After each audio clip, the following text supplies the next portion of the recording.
once said to me that Folly of all your books was the one that wrote itself, that wrote the easiest. Why was that? The first draft wrote fastest. Oh, But fastest, not easiest don't necessarily. know.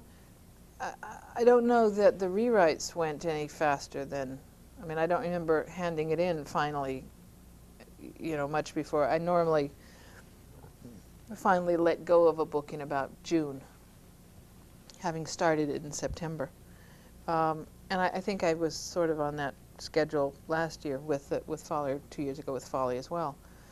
But the first draft was extraordinary. I mean, I wrote the first draft of 400 pages, which is long for me for a first draft, in, I think it was just under 2 months, which is, it's a fair old rate, I must say.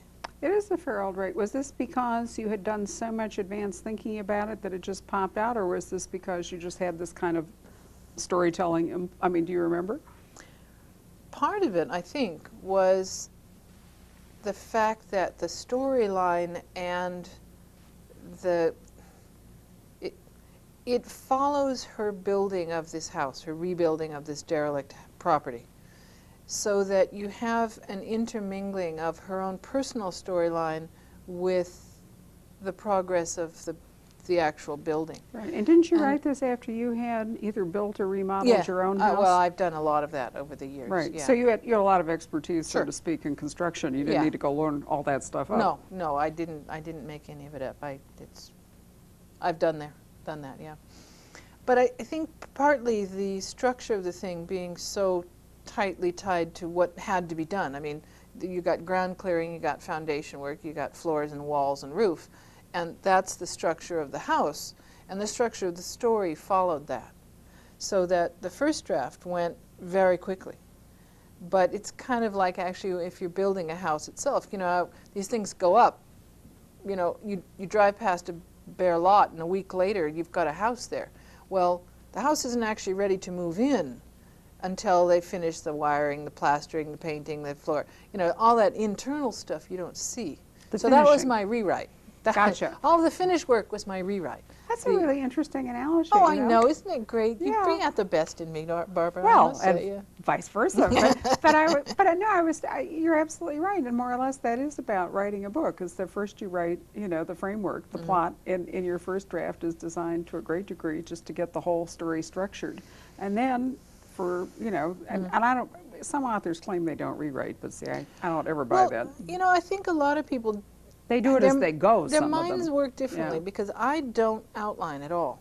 And I treat my first draft as an expanded outline, a 300 or 400 page outline that gives me both the story, the basic story I want to tell, and the raw material that I'm going to build the book out of. So that the rewrite is working to find that story that I've tried to tell in the rather clumsy way of a first draft. And finding the bones of it and building it so that it actually does what I had intended it to do in the process. I think some people have a very clearer idea of what the book is when it's finished, and that's why they can outline. And I think people who do clear outlines and stick to them, just their brains work differently. Their minds have a different way of structuring it. I always used to think I was doing it wrong because I didn't do an outline. But You're just doing it your way. I've done it, I've done it 14 times, and if it works that much, it obviously is just the way I write. I think so. I think from all indications from authors that we have talked to, it's a unique process. Just as I earlier said, every person has a different definition of what's a good book. Every author has his or her own creative process, and why mess with it, if it's what's working. But since we got onto that subject, how important is the editor to you in all of this? You have a particularly crackerjack and legendary and frankly feared editor. So to what degree is she helpful or instrumental in shaping all this? It's really quite amazing. My editor at Bantam is a New Yorker, and is everything that a New Yorker classically is is cliched to be. So me being your sort of cliche, laid-back, ex-hippie Northern Californian, you'd think that we wouldn't even talk the same language, much less work well together. But we just somehow click. And when I give her my first draft, which I don't even give my family my first draft because usually it's quite illegible.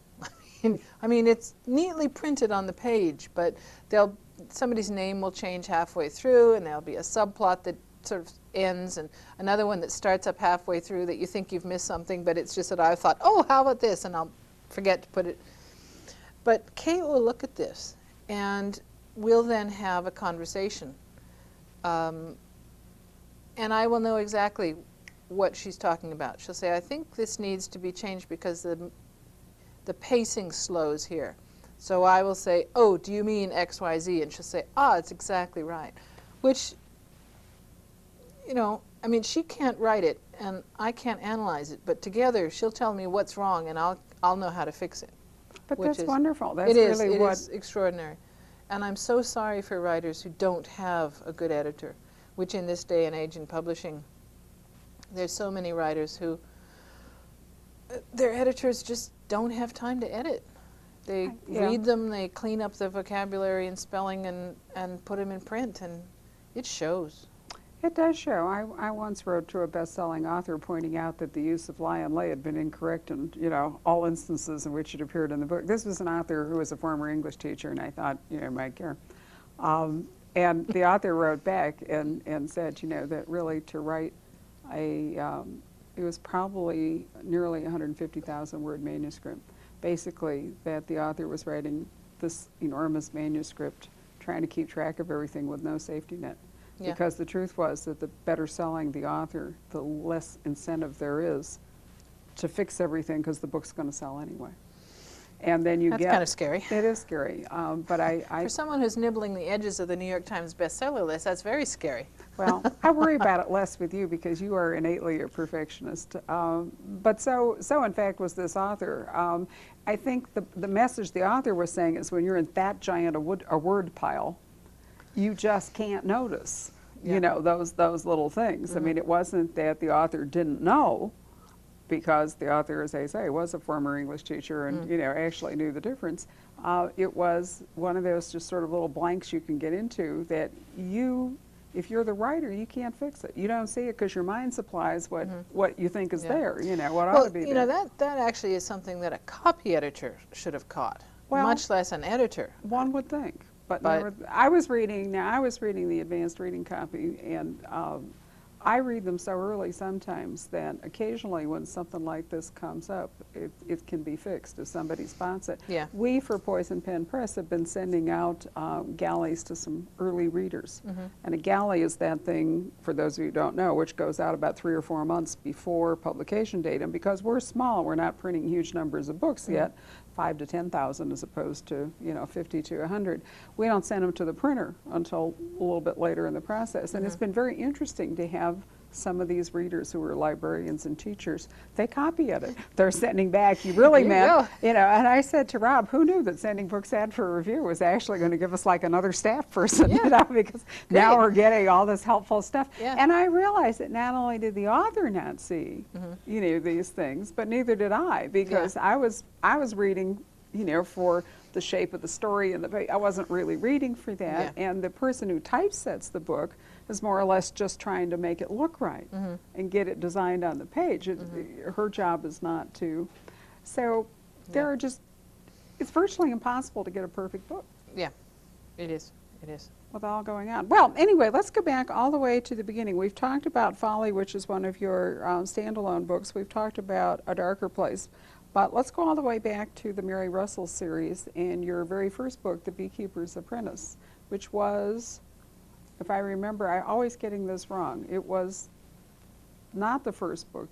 It was A Grave Talent was the first book published, but The Beekeeper's Apprentice was the first book you wrote. I wrote, yeah.